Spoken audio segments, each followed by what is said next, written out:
Mijaldea hospitalized to undergo medical procedure, sabi ni Buko. Sa inyong kabuktutan, yan ang advice ko sa inyo. Mga masasamang hangarin sa kapwa, lalo na sa ating Pangulo. Yan o. Sa akin, hindi mo pinakadisod ang COVID. Dirits, ang tatakbo sa 2028, sabi ni Torion, Israelito Torion. Fearless forecast for 2028 elections. President Sara Simerman Duterte. Vice President Sebastian Simerman Duterte. Suportahan natin ito para sa bayan ito. Halimbawa, na-disqualify, hindi makatakbo si Sara, si Basti ang ipopost nila. Kaya President, Vice President. Parang yung nangyari sa Davao, nanalo si Digong, hindi naka-assume kasi nag-deliver sa dahig. Nagbabagang mga balita at pagtalakay sa mga isyu ng lipunan. Bulsa, opinyon, banat at paglalantad sa katotohanan. Bulsa, what you see is what you get. You decide. Hello po mga kababayan, kumusta po kayo? Mijaldea hospitalized to undergo medical procedure, sabi ni Buko. Puro kasamaan kasi yung lumabas sa bibig. Pakinggan ninyo yung speech ni Mijaldea. Mangagsisi kayo sa inyong kabuktutan. Yan ang advice ko sa inyo. Mga masasamang hangarin sa kapwa, lalo na sa ating Pangulo. Yan o. Mild stroke, sabi dito. Sa akin, hindi mo pinakadisod ang COVID. Diretso pa siya. Hindi mo pinakadisod ang COVID.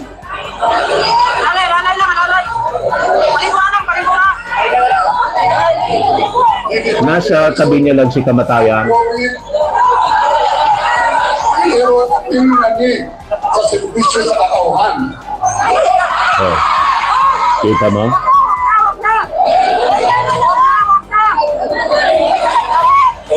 Walang kadala-dala.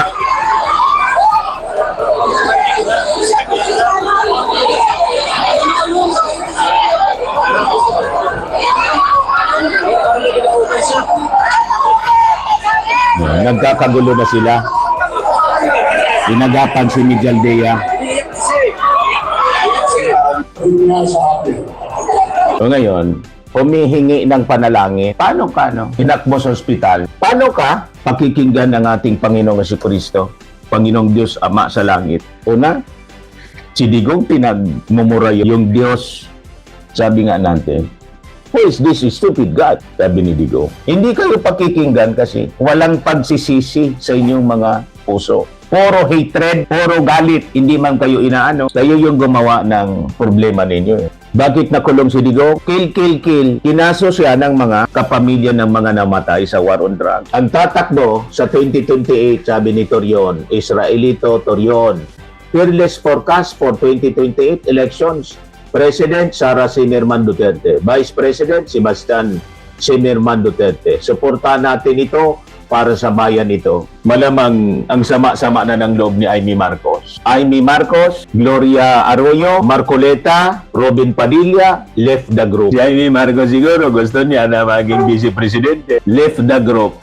Si Marcoleta, pinafloat na maging vice-presidente, left the group. Si Gloria Arroyo at saka si Robin Padilla, left the group. So gagawin nilang parang Davao, parehas Duterte yung umahawa. Yun ang gagawin nila sa pagkapangulo. Presidente, vice-presidente, parehas Duterte. First in history. Ito yung display mga kababayan ng pagiging ganid. Ganid sa poder. Kanila na lahat, family business na. Payag kayo. Pero malabo na mangyari mga kababayan ang panaginip, pangarap ni Torion na possibly ito yung pinofloat nila kung acceptable. Kasi ang thinking natin dito, ang reading natin, halimbawa na disqualify, hindi makatakbo si Sara, si Basti ang ipopost nila. Kaya President, Vice President. Parang yung nangyari sa Davao, nanalo si Digong, hindi naka-assume kasi nag-deliver sa dahig. Vice Mayor si Baste, siya na yung take over as Mayor. Kanila pa rin yung Davao.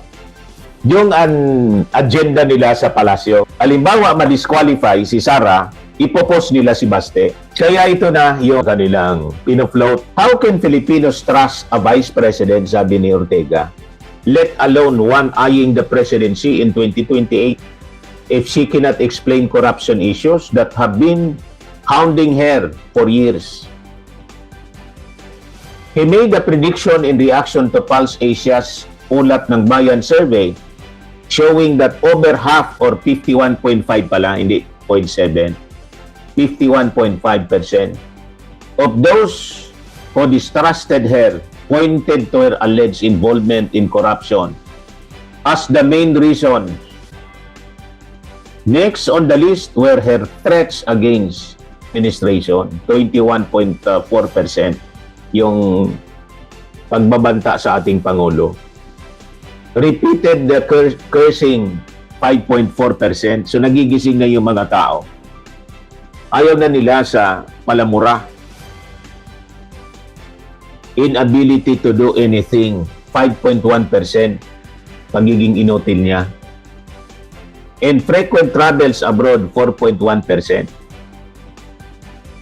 The House leader noted that the survey was conducted before Duterte declined the invitation of the House Committee on Justice and prior to the filing of a petition by lawyers identified with Duterte's before the Supreme Court, seeking to halt the House impeachment hearings. Pinatitigil yung hearing ng Congress. Imagine that. Kaya gano'n ang prediction ko, it takes into account the Vice President's continued intentional refusal to explain her alleged involvement in corruption, bribery, the threats she made against the President, misuse of hundreds of millions in taxpayers' money, among other issues, and her efforts to frustrate accountability mechanism, yung impeachment. Mahirap nang burahin sa national consciousness yan. Magpaliwanag man siya, kung magkaroon ng Senate trial, too little, too late na. Yan din siguro ang rason kung bakit kakaunti sa ating mga kababayan ang naniniwala na sa kanyang na kaya niyang mamono sa ating bayan. On Saturday, House Committee on Public Accounts Chair Terry Ridon of Bicol Saro Party List said Duterte is facing deepening public distrust, driven her continued evasion of serious corruption allegations and her reliance on legal efforts to halt the impeachment process. Malakas na malakas po yung kaso. Ang indicator po na malakas at hindi niya kayang sagutin, nag-hire siya ng napakaraming abogado. 16 na abogado, hindi pa sinagot yung impeachment complaint. At nag-hire din mga kababayan ng additional pa na nagdi-deny siya na wala siyang kinalaman. Siyam na abogado to fight the case in the Supreme Court. Gusto uli na i-technical, 25 abogado, paano hindi natin masabing napakalakas ng kaso laban kay Sara? Mag-hire ka ng 25 abogado kung hindi ka guilty. Kung hindi ka guilty, isang abogado, dalawa, okay na. 25, malinaw na guilty. Parang si Digong, kung hindi guilty si Digong sa ICC, mag-hire ka ng ganun ka tinding abogado, si Kaufman. Pinakamagaling ng abogado, hindi pa kaya harapin yung asunto. Hindi niya kayang harapin. Hindi nga inaharap yung trial, hindi inaharap. Kasi pag hinarap yung trial, aamin si Digong, kaya hindi na pinaharap si Digong. The 51.5% distrust is not accidental, sabi po niya. It is the direct result of the continued evasion of serious allegations, especially on confidential funds, sabi po ni Terry Ridon. He said the committee is expecting government agencies issued with subpoenas to submit tax, business and SALN documents of the Vice President in the coming days. The subpoenas will be complied with. The Duterte financial documents will see the light of the day in the coming days. The longer the answers do not come, the stronger the distrust becomes. You can delay a hearing, but you cannot delay the public's verdict on your character, sabi po ni Terry Ridon. Sinasabi ko kay Bibi Sara, mula sa aming bayan at sa aming isla at sa aming probinsya, mahal po kayo ng mga Ilocano. Totoo po yan. Si Amy Marcos man lang, tapos siya. Dahil po, kahit sabihin nilang maraming nagmamahal kay BBM, hindi ibig sabihin na hindi namin mahal si Sara. Dahil sa totoo lang po, nung tumakbo si VP Sara at si BBM ng sabay noong nakaraang eleksyon, tuwang-tuwa po kami. Bakit po? Dahil ito na po ang pagkakataon na i-redeem ng mga Ilocano ang kanilang masamang nakaraan. Pero BBM, ano ang ginawa mo? Sinayang mo! Parang may sanin po ng Diablo. Instead na i-redeem mo ang pangalan ng iyong pamilya, ang ating lahi, nag-double down ka pa sa pagnanakaw! Do you know these high contact Sinayang daw at walang utang na loob, madaling sabi. Yung tiwala. Anong sinayang ang tiwala at walang utang na loob? Kasi pinanalo daw ng mga Duterte si Bongbong Marcos. Yan ang narrative nila, which is false. Mali po, ang dapat magtanaw ng utang na loob po, yung mga Duterte sa Marcos. Hindi mananalo ang presidente si Digong kung hindi sinuport ni Amy Marcos. Sinuport ni Amy, kaya yung mga Marcos supporters, binoto si Digong, naging Pangulo. At dahil po sa mga Marcos supporters, kaya nanalo ng mas malaki pang boto si Sara Duterte, 32 million. Kasi po, yung 31 million, Marcos supporters. Kaya dapat na magtanaw ng utang na loob sa Marcos yung Duterte. Kasi po, hindi man kilala dati ang mga Duterte. Nakilala yung mga Duterte in 2016 lang po.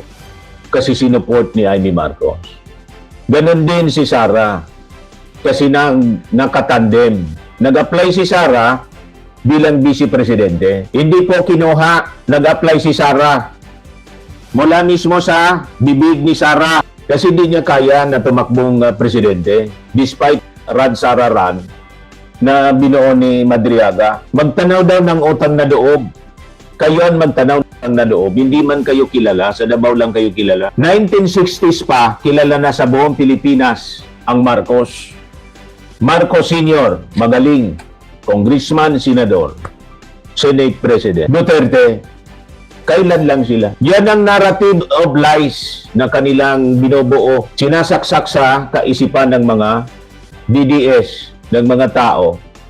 Gusto nilang budulin ang mga mamamayang Pilipino sa pagsasabi na ang mga Marcos ingrato, kayo yung ingrato, walang utang na loob. Si Digong never magiging Pangulo at hindi makikilala kung hindi sinuportahan ng mga Marcos supporters. At si Sara hindi mananalo ng 32 million votes kung wala yung Marcos supporters na 31 million. So kayo yung walang utang na loob. Binabaliktad ninyo. Huwag kami. Kaya nga kayo, hindi kayo makagawa ng people power. Hindi kayo makapaglunsad ng people power para tanggalin yung ating Pangulo. Kasi ilan lang kayo.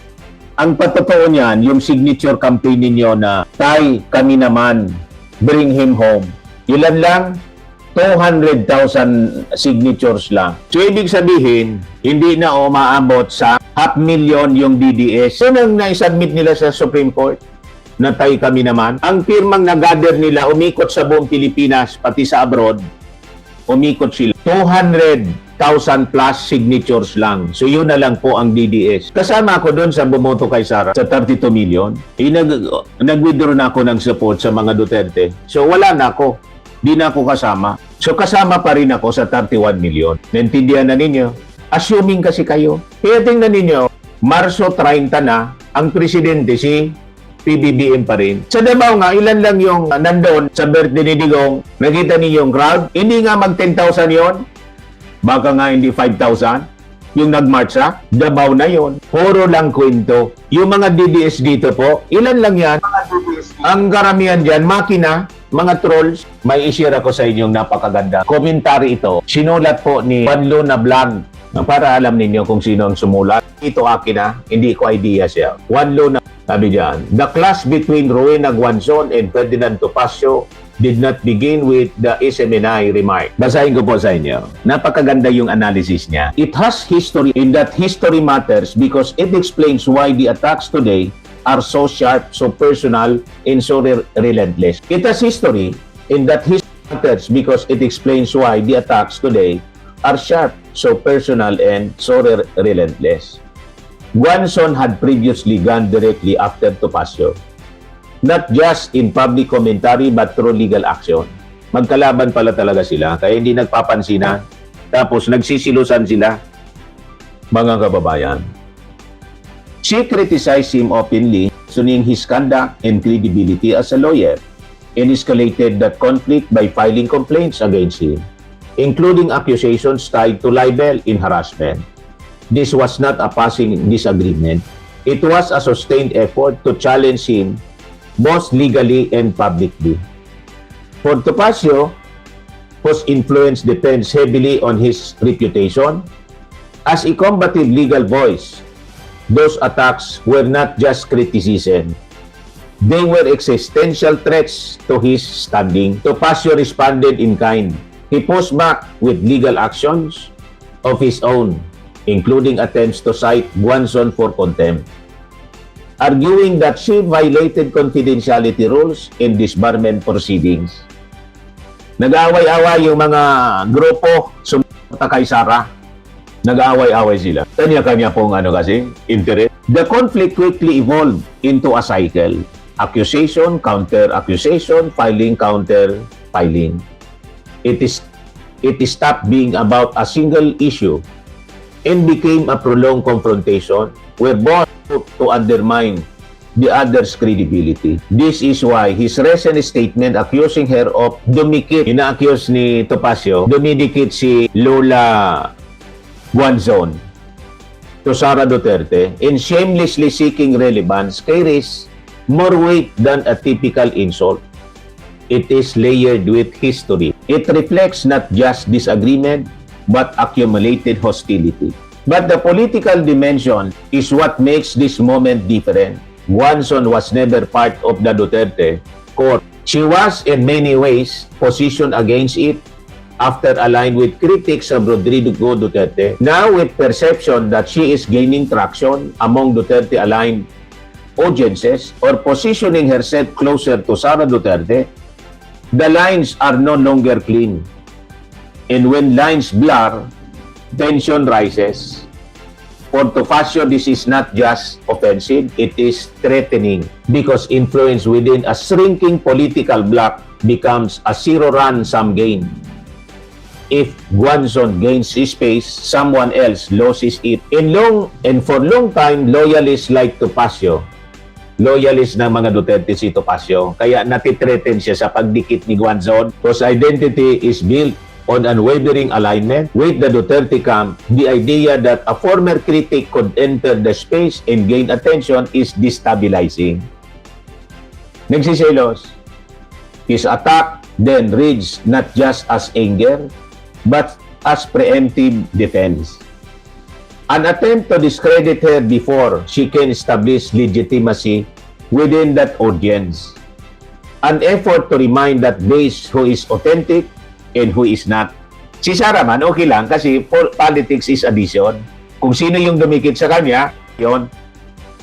Kasi siyempre, dating kakamping, gustong i-infiltrate nga ni Sara yung mga kakamping. Di ba niligawan si Leni Robredo? Si Leni Robredo dumikit sa ating Pangulo kasi ano man makukuha sa kanya ni Leni, hindi man siya nasa posisyon. Kaya nga tingnan ninyo, si Baricuatro, DDS Governor, dumikit na sa ating Pangulo, iyakan mga DDS. Ganun lang sa politika po. Dumidikit-dikit si Guanzon kasi gustong tumakbong senador, hoping na manalo siya. Na-insecure ngayon si Topacio. Si Sara man, okay, welcome sa kanya. Kasi siyempre, politics is addition. Wala man sino naman yung mga kakandidato sa kanya? Puro mga may tama. An effort to remind that base who is authentic and who is not. And that reaction reveals something deeper. It shows a block that is no longer expanding but contracting. You can see it in the cautious, almost calculated silence of Ronald De La Rosa as discussions around the International Criminal Court continue to hover over Duterte-era policies. You can see it in the careful positioning of Bongo, whose political survival may depend on how the wind shifts You can see it in the adaptability of Amy Marcos, navigating between alliances while staying close to Ferdinand Marcos Jr. Ngayon, ang problema ni Amy Marcos, kung nag-ambisyon siya na maging vice presidente ni Sara, malamang hindi na mangyari. Kasi ang pinofloat na ng mga close kay Duterte. Tapos si Amy Marcos, pati si Marcoleta, pati si Robin Padilla, pati si Gloria Arroyo. Magkakagatan yan mga kababayan kasi puro mga ganit. Kukulap siya parang House of Cards, mga kababayan. These are not signs of strength, sabi dito. They are signs of recalculation. Because when a political movement is held together primarily by power and proximity to the power, it does not withstand the loss of that center. It begins to fragment.